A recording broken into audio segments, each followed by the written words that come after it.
Good morning students. आज अपन plant physiology में photo respiration के बारे में पढ़ेंगे।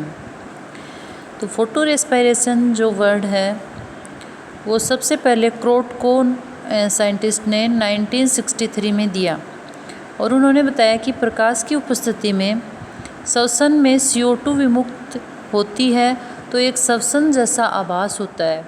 जैसे कि सामान्य श्वसन में क्या होता है, CO2 का विमोचन होता है, ऑक्सीजन का अपटेक होता है, वैसे ही इसके अंदर भी प्रकाश की उपस्थिति में श्वसन क्रिया होती है और CO2 विमुक्त होती है। अतः इस तरह की जो प्रक्रिया थी उसको क्रोटकोन ने फोटो रेस्पिरेशन या प्रकाशीय श्वसन कहा। तो प्रकाशीय श्वसन है वो सामान्य जो श्वसन होता है अपना उससे भिन्न है, क्योंकि सामान्य जो श्वसन है वो क्रिया माइटोकॉन्ड्रिया में संपन्न होती है और इस क्रिया के लिए ऑक्सीजन का अवशोषण और CO2 का विमोचन होता है। ये क्रिया एक जिसको अपन कोशिकीय श्वसन भी कहते हैं इस क्रिया को, और ये दिन और रात अंधकार में और दिन में समान दर से चलती रहती है। अर्थात प्रकाश से इसका कोई प्रभाव नहीं पड़ता प्रकाश का, परंतु जो प्रकाश संश्लेषी भाग हैं उनमें प्रकाश की उपस्थिति में श्वसन दर अंधकार से होने वाले श्वसन दर से 3-4 गुना अधिक हो जाती है। यानी जो फोटोसिंथेटिक जो पार्ट होते हैं प्लांट के उनमें श्वसन दर है वो 3-4 गुना सामान्य श्वसन दर से अधिक हो जाती है और इसी को प्रकाशीय श्वसन कहा गया। इस क्रिया में क्या होता है कि जैसे CO2 का अपटेक होता है और ऑक्सीजन का अपटेक होता है और CO2 का विमोचन होता है, लेकिन इसमें क्या होगा, ATP का निर्माण नहीं होगा। तो इस तरह का जो श्वसन होगा उसको फोटो रेस्पिरेशन या प्रकाशीय श्वसन कहते हैं। जबकि अपना जो सामान्य श्वसन होता है उसमें ATP का निर्माण होता है। जैसे ग्लूकोज का ऑक्सीकरण होता है तो 38 ATP बनते, लेकिन प्रकाशीय श्वसन में कोई भी ATP का निर्माण नहीं होता है। तो एक ओटो वॉरबर्ग थे, उन्होंने अपने कुछ प्रयोग किए और उन्होंने निष्कर्ष निकाला कि ऑक्सीजन की उपस्थिति में फोटोसिंथेसिस की जो दर है वो कम हो जाती है। तो ऑक्सीजन के इस प्रभाव को वॉरबर्ग इफ़ेक्ट कहा जाता है। वॉरबर्ग इफ़ेक्ट क्या है कि जिसमें फोटोसिंथेसिस की दर है वो ऑक्सीजन की उपस्थिति में कम हो जाती है, इसको वॉरबर्ग इफ़ेक्ट कहते हैं। और उन्होंने बताया कि इसके अनुसार ऑक्सीजन व CO2 में जो राइबोलोज बाइफॉस्फेट है उससे आप कंपटीशन हो जाता है, उससे जुड़ने का RUBP जो होता है उससे जुड़ने का कंपटीशन हो जाता है, जिससे क्या होगा, ऑक्सीजन की उपस्थिति में राइबोलोज डाइफॉस्फेट कार्बोक्सिलेज एंजाइम ऑक्सीजनेज के रूप में कार्य करता है। अर्थात जो RUBP का ऑक्सीकरण फास्फोग्लिसरिक अम्ल में कर देता है, जिससे क्या होता है, PGA का निर्माण अवरुद्ध हो जाता है और इस प्रकार ऑक्सीजन की उपस्थिति में कार्बन डाइऑक्साइड का स्वांगीकरण कम हो जाता है और इसके फलस्वरूप क्या होगा, फास्फोग्लिसरेट का संश्लेषण कम हो जाता है और इससे जो निर्मित ग्लाइकोलेट है वो सबस्ट्रेट का कार्य करने लग जाता है। तो इसके साइट क्या क्या है फोटो रेस्पिरेशन की, मतलब स्थल क्या है, तो स्थल के लिए इसमें यह बताया गया है कि जो राइबोलोज डाइफॉस्फेट के ऑक्सीकरण द्वारा जो फॉस्फोग्लाइकोलेट तथा फॉस्फोग्लिसरेट का निर्माण होता है, ये तो क्लोरोप्लास्ट में होता है, और फॉस्फोग्लाइकोलेट का उपापचय ग्लाइकोलेट साइकिल के द्वारा होगा। और ग्लाइकोलाइट जो साइकिल है वो 3 कोशिकांगों में होती है, क्लोरोप्लास्ट, माइटोकॉन्ड्रिया और ऑक्सीजोम। अतः इन तीनों को ये तीनों कोशिकांग एक इकाई के रूप में कार्य करते हैं। यानी कि ये जो तीनों ही कोशिकांग हैं ये एक साथ मिलकर एक यूनिट के रूप में कार्य करते हैं, इसको बोलते हैं फोटो रेस्पिरेशन। तो इसके साइट क्या होगी इनकी, क्लोरोप्लास्ट, माइटोकॉन्ड्रिया और ऑक्सीजोम। अब है इसकी मैकेनिज्म क्या है फोटो रेस्पिरेशन की, तो फोटो रेस्पिरेशन जो है उसको C2 साइकिल या ग्लाइकोलेट साइकिल भी कहा जाता है। C2 साइकिल ग्लाइकोलेट साइकिल क्यों कहा जाता है, क्योंकि इसमें प्रथम स्थायी उत्पाद है वो 2 कार्बन युक्त ग्लाइकोलेट बनता है। तो इसमें फोटोसिंथेसिस जो कार्बन ऑक्सीकरण चक्र है इसको क्या कहते हैं, कार्बन ऑक्सीडेशन साइकिल भी कहा जाता है। और क्लोरोप्लास्ट में जब उच्च तापमान, प्रकाश की उपस्थिति और उच्च CO2 और निम्न CO2 सांद्रता होती है, मतलब ये कंडीशन होनी ज़रूरी है कि टेम्परेचर ज़्यादा हो, प्रकाश ज़रूरी है और ऑक्सीजन भी उच्च हो और CO2 की सांद्रता कम हो। ऐसी स्थिति में RuBP का ऑक्सीकरण होता है और जिसके फलस्वरूप 2 कार्बन युक्त, मतलब जो RuBP है वो ऑक्सीजन से जुड़ जाता है और इससे 2 कार्बन युक्त यौगिक फास्फोग्लाइकोलिक अम्ल बनता है और साथ में ही 3 कार्बन युक्त यौगिक फास्फोग्लिसरिक अम्ल का निर्माण होता है। ये जो फास्फोग्लाइकोलिक एसिड है ये ग्लाइकोलिक एसिड में चेंज हो जाता है। तो जैसा कि नीचे एक आउटलाइन के द्वारा आप लोगों को इनकी रिएक्शन दिखाई गई हैं कि सबसे पहले RuBP ने राइबोलोज 1,5-डाइफॉस्फेट ने जो ऑक्सीजनेज की भांति व्यवहार करता है RuBP, वो ऑक्सीजन को ग्रहण कर लेता है और फॉस्फोग्लिसरिक एसिड बनाता है।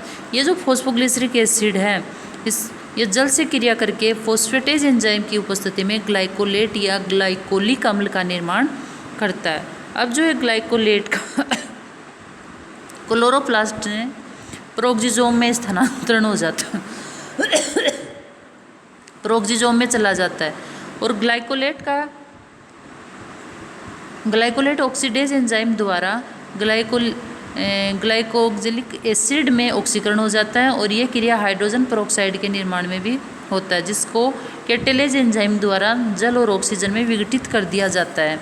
तो जैसा कि आउटलाइन में आप लोगों को दिखाया गया कि जैसे ग्लाइकोलिक एसिड है, ये ग्लाइकोलेट ऑक्सीडेज एंजाइम की उपस्थिति में ऑक्सीजन का ग्रहण करेगा और ग्लाइकोक्सिलिक एसिड बनाएगा और H2O2 है वो कैटेलेज एंजाइम की उपस्थिति में टूट जाएगा और जल और ऑक्सीजन बनेगी। तो यहाँ पे ऑक्सीजन का निर्माण भी होता है।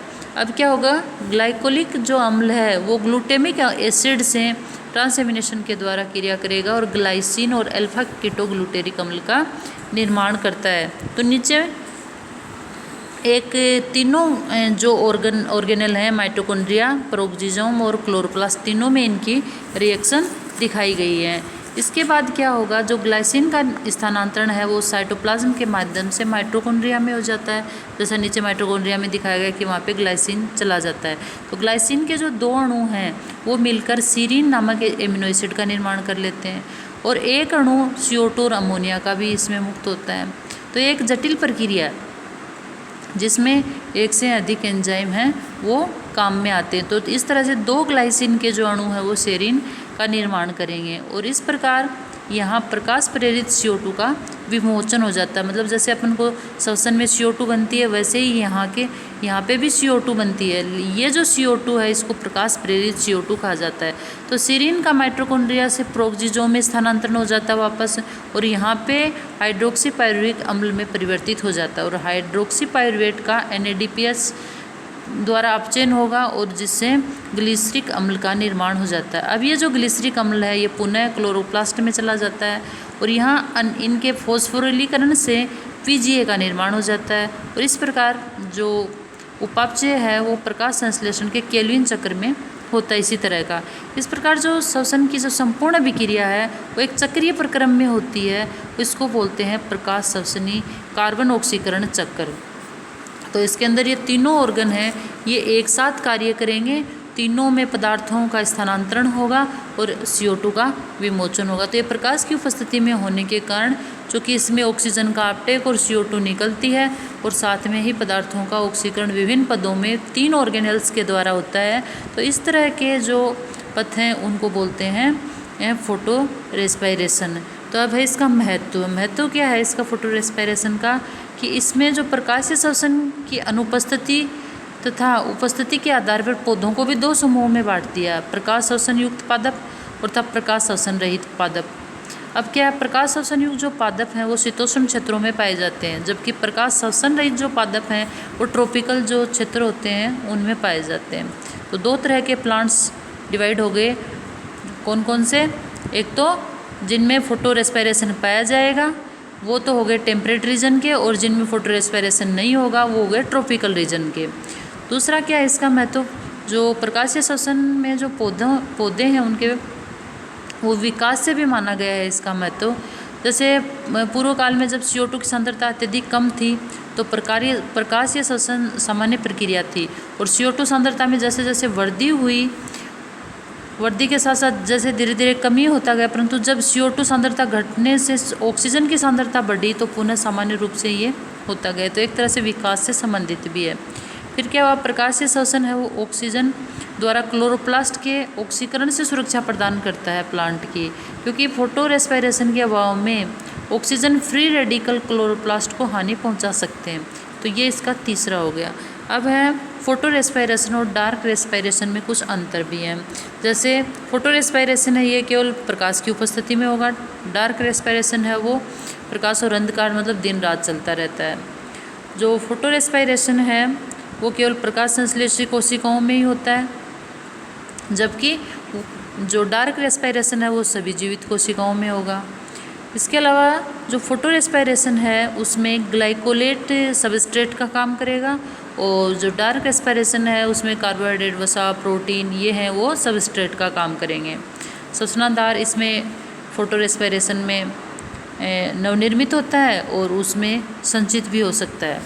उसके बाद में नेक्स्ट है, इसमें फोटो रेस्पिरेशन की क्रिया है उसमें 3 ऑर्गेनेल सहयोग करते हैं, क्लोरोप्लास्ट, माइटोकॉन्ड्रिया और पेरोक्सिसोम, जबकि उसमें डार्क रेस्पिरेशन में कोशिका द्रव्य माइटोकॉन्ड्रिया में ये क्रिया संपन्न हो जाती है, और फोटो रेस्पिरेशन में ATP का निर्माण नहीं होता। ये सबसे इम्पोर्टेंट है, जबकि वहाँ पे ATP का निर्माण होता है। तो एक ग्लूकोज के अणु से 38 ATP का निर्माण होता है।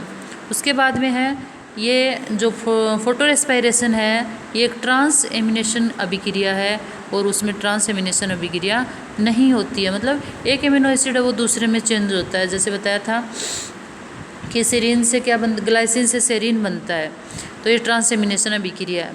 लास्ट में है कि जो फोटो रेस्पिरेशन की क्रिया है वो ऑक्सीजन उपलब्धता तथा तापमान वृद्धि के साथ तेज होती है, जबकि जो डार्क रेस्पिरेशन है वो ऑक्सीजन उपलब्धता पर निर्भर करती है, परंतु अधिक सांद्रता पर विपरीत प्रभाव भी पड़ सकता है, और तापमान प्रभाव अन्य जैव रासायनिक क्रियाओं के समान होता है। उसके बाद में जो फोटो रेस्पिरेशन है ये प्लांट की आवश्यक क्रिया नहीं है, जबकि डार्क रेस्पिरेशन जिसको अपन नॉर्मल सामान्य रेस्पिरेशन बोलते हैं ये एक आवश्यक क्रिया है। और लास्ट में है कि जो फोटो रेस्पिरेशन है उसमें H2O2 का निर्माण होगा, और डार्क रेस्पिरेशन है उसमें H2O2 का निर्माण नहीं होता। तो ये दोनों में बेसिक डिफरेंस है। तो ये शायद आप लोगों को समझ में आया होगा कि फोटो रेस्पिरेशन क्या है, इसके कौन कौन से साइट हैं, और इसका क्या महत्व और क्या मैकेनिज्म है, ये कैसे होता है। धन्यवाद।